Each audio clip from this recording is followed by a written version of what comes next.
বাংলায় কোনো কারবার বুঝতে পারছেন? কাকুর কণ্ঠস্বর চাপা দেওয়ার ব্যবস্থা করা হয়েছে সিবিআই সহ।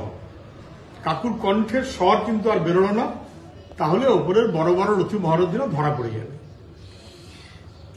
সঞ্জয় রায় সিভিক পুলিশ, ওটা তো কাকু, এটা তো সিভিক পুলিশ। সিভিক পুলিশের কণ্ঠস্বর যদি বেরিয়ে আসে তাহলে অনেক বড় বড় মহারথী ধরা পড়ে যাবে। সিভিক পুলিশের জন্য তো পুলিশ কমিশনার নিশ্চয়ই হাসপাতালে দৌড়ে যায়নি।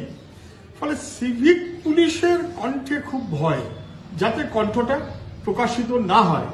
আমি বলছি, মুখপাত্র কি দেখতে পাচ্ছেন যে মুখপাত্র যখন বলতেন সবচাইতে বড় বেনিফিশিয়ারি চিটফান্ড কাণ্ডের মমতা ব্যানার্জি, তখন পুলিশ যেভাবে গাড়িকে বাজাতো, এখন সঞ্জয় রায় তার কথা যাতে শুনতে না পারে ঠিক তেমন করেই গাড়ি বাজাচ্ছে। মুখপাত্র কি বুঝতে পারছে যে মুখপাত্র স্ট্যান্ডার্ড আর সঞ্জয় রায়ের স্ট্যান্ডার্ড প্রায় এক করে দিল তৃণমূলের সরকার? কি দুর্ভাগ্য আমাদের।